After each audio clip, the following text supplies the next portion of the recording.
Good afternoon, grade 11. This drawing aims to equip you to be able to do interpenetration and development using turning points. So there is specific turning points inside of this drawing, which is also very similar to the upcoming test that you have. If you are someone that's just tuning in, that doesn't have a test anytime soon, but want to prepare for the end of the year regarding developments and you're in grade 10 or 11, this would be perfect for you as well. Alright, without further ado, let's start with the drawing. So, having a look at the question. The incomplete front view and top view of two right regular solids penetrating each other. Complete the front view showing the curve of the interpenetration. Draw the development of the branch pipe using starting point AA as the seam. And then we have to add all construction. So here we can see we have a pentagonal prism, and then we have a square branch pipe that fits inside of this prism. So you can see it doesn't just fit in straight, it fits in on an inclined plane, right? So it's an inclined connection here. Here we have the auxiliary view. We also need an auxiliary view here. So I've already went and drawn the XY axis and just the baseline of the pentagon. This is going to be the line that's going to be here. So a pentagon is drawn using a 72-degree angle. So lining my protractor up, seeing there 70, 80, 72, making a little dot. At the bottom, same story, 70, 80, 71, 72, making a little dot there. So you should have those two dots that you can just go ahead and in construction connect together. I am also going to put timestamps in the video, so if you're someone that already knows how to draw a pentagon and you don't want to look at all of these things again, there will be timestamps down below. You can just have a look and click there to skip up to the point where you need. Alright, pentagon, hexagon, square, all the shapes or sizes, the sides has to be the same. So we are just taking the base measurement and we are cutting it off. Once you have those points, you cut off from there towards the middle until these two arcs intersect one another like that. Then you can go ahead and draw that in equality.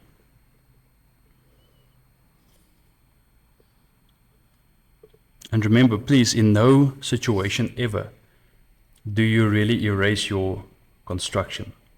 If your construction is light enough so it looks like construction and you can clearly see the deviation between construction and equality, we leave it as it is. We don't erase this. Right? It shows the marker or the person looking at your stuff that you know how to get this. Right, so there's the top view of the prism. Let's start projecting the front view.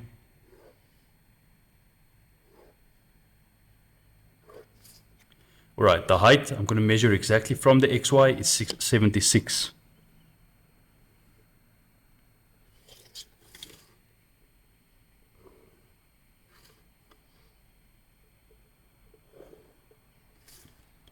Alright, these two lines, one on the right and then the one on the left.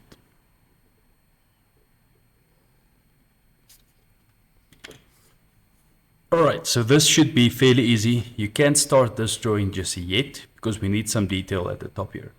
So I'm just going to extend this line and construction out a bit at the top there because I have to measure 15. You can see on the pictorial view that those two corners are not aligned with one another. So please don't think you are just going to measure 15 here, use a 30-degree and then start bringing this line down. It's not going to work like that. This is only here as construction, so I know this line that I drew down is basically that starting point right there. Okay, so this is not necessary. You just need a small line here to show the initial starting point. Alright, so we are going to start from the middle. So from here, it's 36 millimeters up to there. From there, the angle that's given to us is 30 degrees. Remember what I told you in the previous video. You can always go to your pictorial view and then check what the angle is there, and it should be the same. Remember, this is just not drawn to scale, whereas you are now redrawing it up to scale. So the middle point is going to be extended like that. Alright, so this is 36 millimeters up to there, and then you extend it with a 30-degree angle. Now, before we can even determine, let me just erase that little part because that's going to get in the way. Before we can even determine the width of the branch pipe, we need to draw the auxiliary view. All right, so as it stands, I'm going to draw this auxiliary view. It has to be on a 60-degree angle because I'm initially using a 30 here. And we need to have some sort of perpendicular line that cuts on the 30. So I'm going to start with the circle method. You can see the base measurement for the branch pipe there is 35. So I'm going to half that. Right, so it should give me 17 and a half, 17.5. Right, and just close to the top edge, you can draw in construction the circle. Remember, this is now going to be a 60. Right, so initially the 30 that you have here, you need to have a branch pipe, the base there should be 60. So from this corner up to that corner on A is supposed to be perpendicular, right, on a 90-degree angle. So in order to achieve this, you are going to see that this is supposed to now be a 15-degree angle. And then that one at the top is also 15. So initially what's happening is you're just placing your 45-degree angle down, and then you are putting a 30-degree angle on top of it. So this angle that you are now looking at is going to be a 15-degree angle from a 90-degree angle. Then you have to draw tangent lines to this. So what I mean by tangent is a touching line. You should have maybe heard about this before. So you're moving both your t-square and your 2 set squares up until they're in line with the circle here. And then you draw a little construction line there. You do the same at the top there, right? So line it up, so it's a tangent. Same story, bringing the 60 up now, so it's now also 15 going up, and then the same on the right hand side.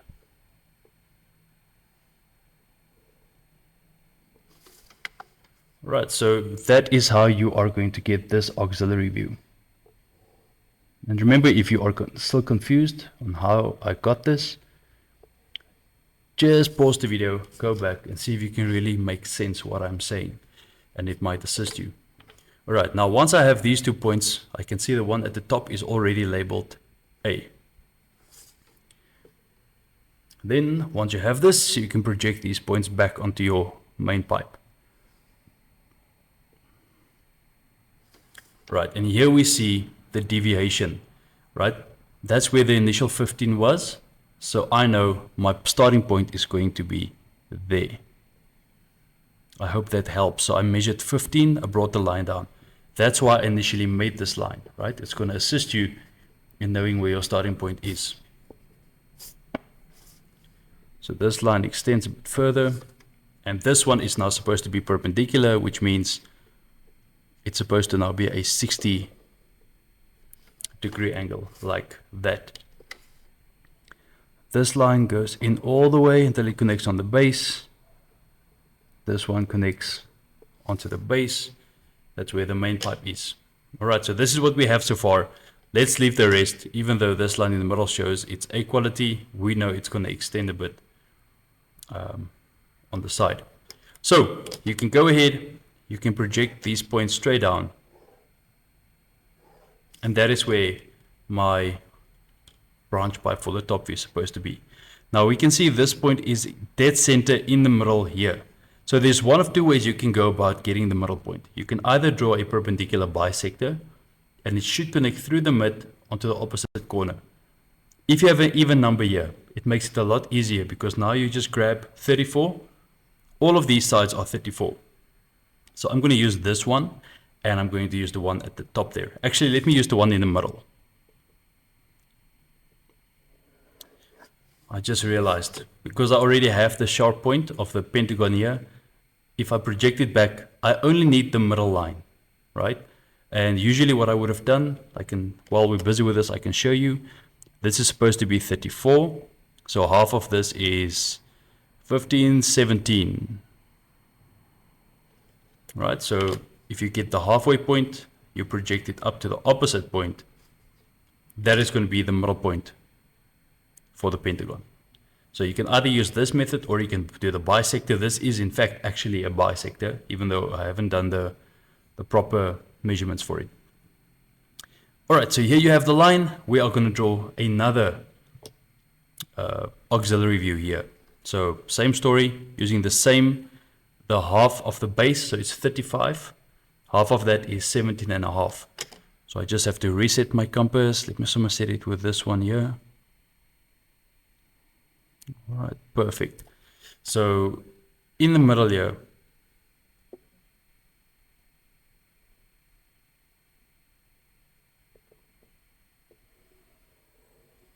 I have my construction line. Now you can just see by the shape the top view is making. It means this angle that you see here, because everything is very symmetrical, it means it is going to be a 45-degree angle that you use here.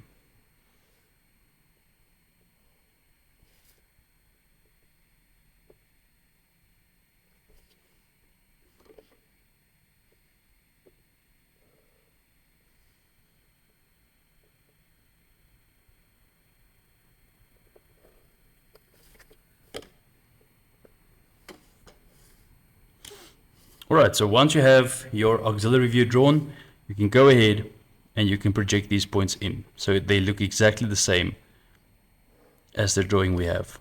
So from here to there, to the middle. See if these points line up. Alright, then, so we have those 2 points, we have the midpoints, which is here and there.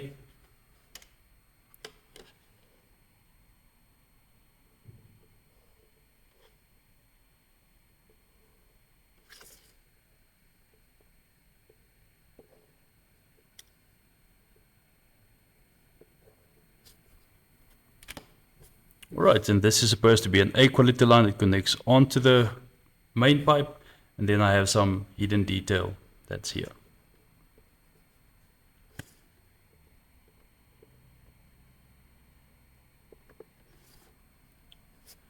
Alright, grade 11. So having this means you've now officially done your copy piece, and typically there is not a lot of marks allocated for this specifically.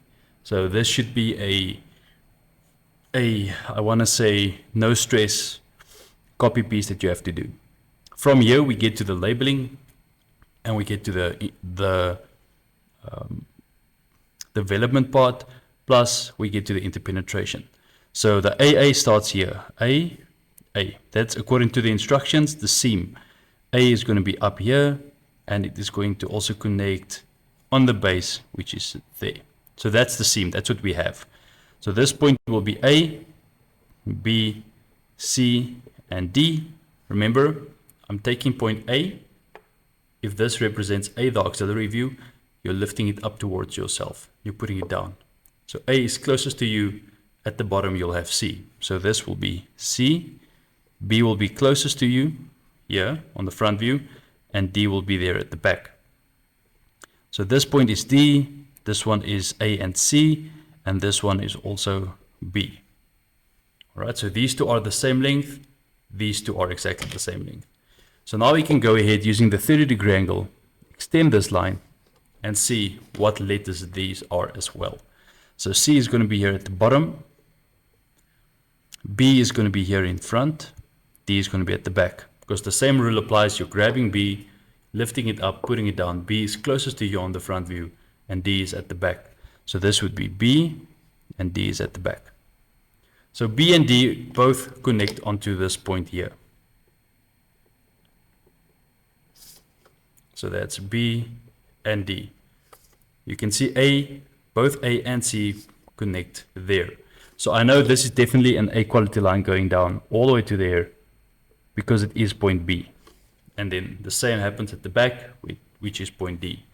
But now we have something that's particular, something that we are not used to. This is where turning point comes in. So here we have two turning points, this point and this point. Everything else we worked with so far is called termination points. Right? So those are the turning points. Now normally what you are used to doing If the branch pipe connects straight horizontal into the main pipe, then you would have taken the turning points onto the auxiliary view. Then you would have taken it from the auxiliary and placed it on your auxiliary for the front view. And then only do you project it down. When you work with a branch pipe that's on an incline, it makes it a bit easier. We can just go ahead and do this. Right? We're taking the turning points over like so. And now you have the turning point connecting there, there, there, and there. These two should line up with those two at the top. So you can label them TP, TP, and TP. Those points gets projected straight up onto the branch pipe that you have there. So instead of taking it to the auxiliary view, you're taking it straight to the point where you need it to be. You don't have to take it here and then bring it down. If you would like to bring these points onto here and then measure them, it's going to be the same story, same deal. But now it basically just makes your work slightly less tedious, right? You can draw slightly quicker. So the turning point is exactly here, which means if you bring it on the 30 degree down, it has to connect onto the main pipe here. So in construction, that's where turning point 1, turning point 2, you can label him as such, label turning point 1, turning point 2. So, because we are seeing point B in the front here, point B cannot connect onto A or point C directly because you kind of have to think of it as you are walking around this little corner here. So B, before it can get to A, has to go to the TP, right? So B goes to turning point, goes to A. That happens at the top, this part here. B goes to turning point, goes to C. So B to turning point to C at the bottom.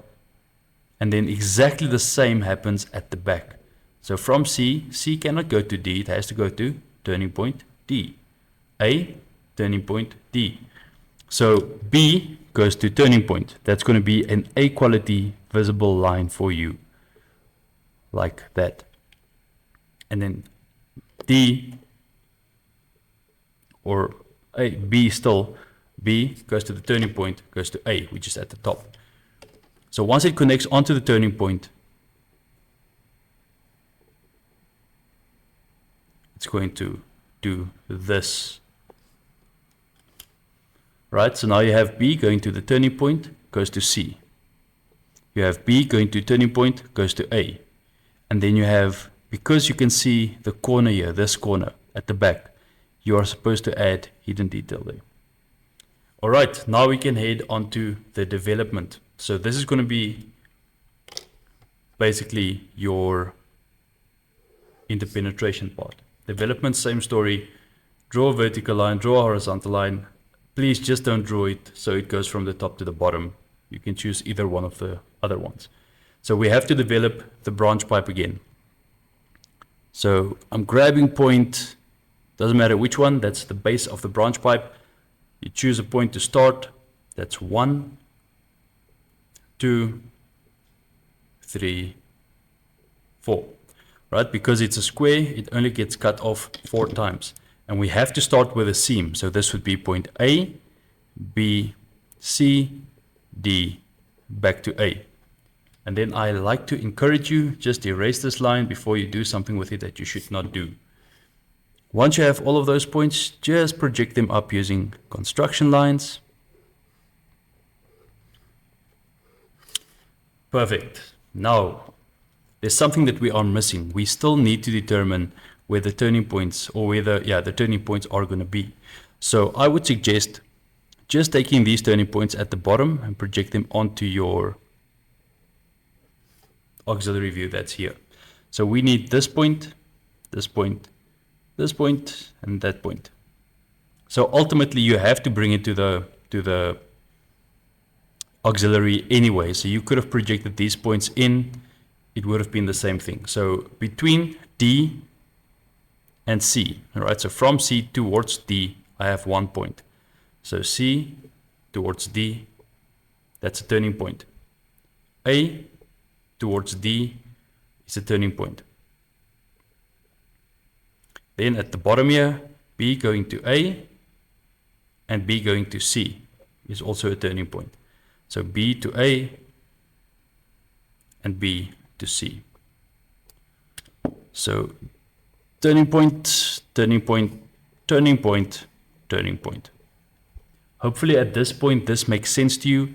If you have made it this far and it doesn't make sense, put something in the description, say something in regards to you don't quite understand, or join the Discord, send me a message, whatever you need to do, come speak to me. We have to figure this out before Thursday, right? Because we are finishing it.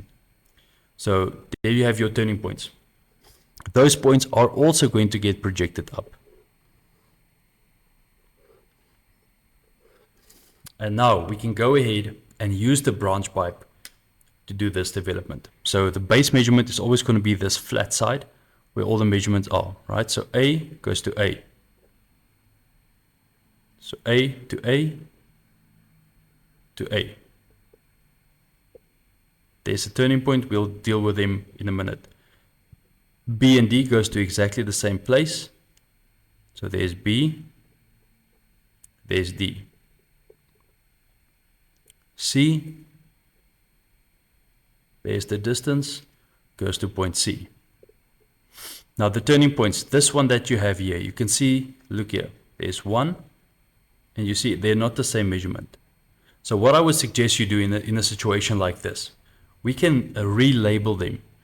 This first one that you have, these two are the ones that go to the top.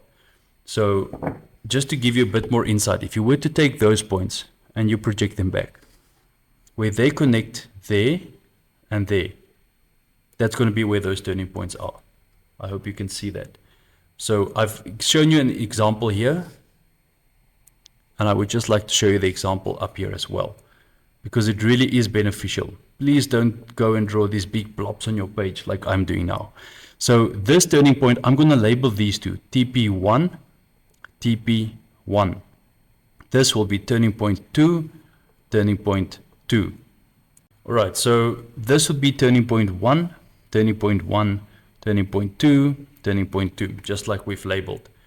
So if you take this point, where exactly is that going to be? That's the point that goes between B and A. I have turning point 1. So where's B and A? B and A, so this is TP1. Then it extends to D and A. Where's D and A? D, A, that's turning point 1. Does it make sense? I hope it does. From here we have B to C, that's turning point 2. So there's B, there's C, so that would be turning point 2. Then we have C going to D, turning point 2. C to D, turning point 2. Once you have all your turning points labeled, because they are not the same distance, turning point 1 is going to have this one on it, like that and like that. Turning point 2, however, is going to be slightly longer. So from here, turning point 2 and turning point 2. So once you have all of these measurements set and points set, you can go ahead and you can connect them together, right? So everything here should be A quality. That line going in, that's the baseline. AA going up.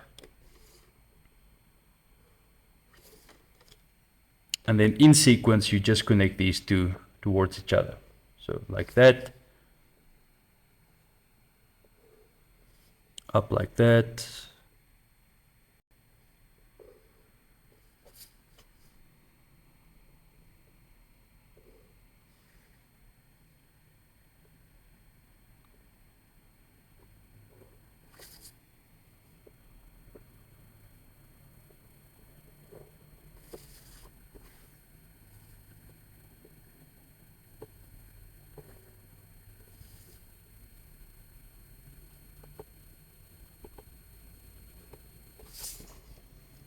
Right, so it actually has quite a funky look to it, as you see the curvature there. All right, and then just a reminder of your break lines, of what your folding lines have to look like. Sorry, there we go.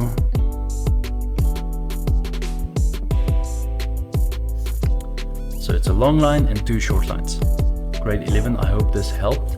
And the last video that's going to come out is going to be a cylindrical shape again with a branch pipe that's on an incline. If you have not dealt with this or done it before, just have a look at it. It is going to get repeated in matric again, and it's always examinable. So you can expect something like that in the end exam as well. Best of luck.